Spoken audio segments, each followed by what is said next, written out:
But if I show up to the Carolina Panthers stadium, I've got all my gear. I got a hat on. I didn't bring my socks. A couple people brought me some socks. Socks on, shoes on, jersey on. Got my blanket on because it's cold outside. I'm repping up my flag. And I walk up to that ticket station, and I ain't got no ticket. What are they going to tell me? Say it out loud. Go home. Turn on the TV because you ain't walking in here, right?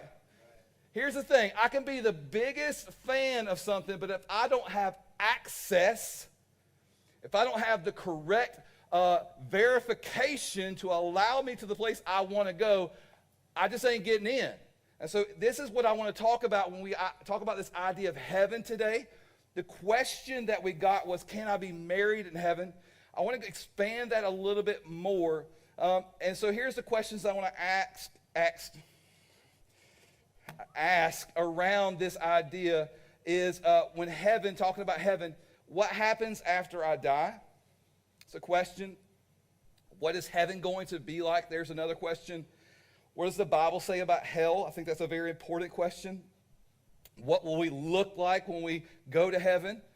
Will we be married in heaven? And how do I know that I will be in heaven? So these are the questions that we're going to answer today. The first question I want to talk about is, what happens after I die? And I think it's a really important question because today, as soon as I leave this service, I'm going to go to the third funeral that I've been in 8 days.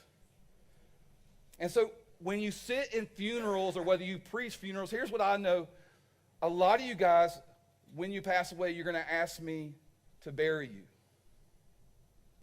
And so the biggest question I really want you guys to wrestle with is the same question I've asked before is, there's a guy who wrote a book called The 7 Habits of Highly Effective People. He said, start with the end in mind. And starting with the end in mind is asking yourself, what do you want people to say at your funeral? And what do you want the pastor to say at your funeral? And I've had to be that pastor to find things to say about people. But I've also been that pastor that I can stand up there authentically and say, without a shadow of a doubt, this person is absolutely in heaven. I see their faith in action. I've seen their faith in motion. What do you want the pastor that preaches your funeral to say about you? I think it's the biggest question you could ever wrestle with, but nobody ever wants to wrestle with that question because we always forget there are 2 things that are certain in this life, death and taxes. Those are 2 things without any shadow of any doubt are going to happen. You're going to pay your taxes one way or another. The IRS will hunt you down, and or plus, whatever sign, you're going to die.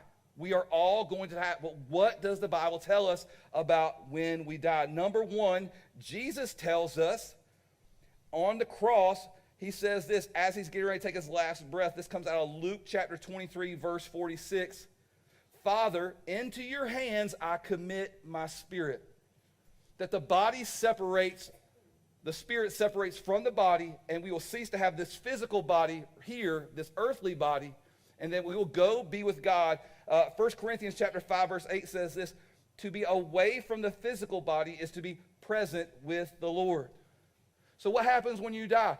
Your spirit will separate from your body, and your spirit will go to be with God. Now here's the but. That's great. That feels good. That feels nice. But the Bible speaks about a judgment when you die.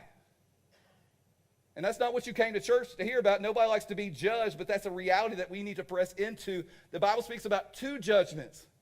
The first judgment is called the Great White Throne of Judgment. It's when you die, you will face God and you will answer for the life that you live. Did you give your life to Christ, or did you live your life in your accord? It is black and white. It is cut and dry. It is light on, light off. There is no ampersand, if, ands, or buts. There is yes or no. Did you live your life for Jesus? And if not, you go into this place called the eternal separation. We call it hell. If so, you will be with Jesus. But even if you are with Jesus, there's a second judgment. And the second judgment we see in Romans chapter 14 is the judgment of the believer. So you were saved. We talked about this 2 weeks ago. Because you were saved, I gave you a gift. I gave you a gift out of the office to build God's church. What did you do with the life that I gave you?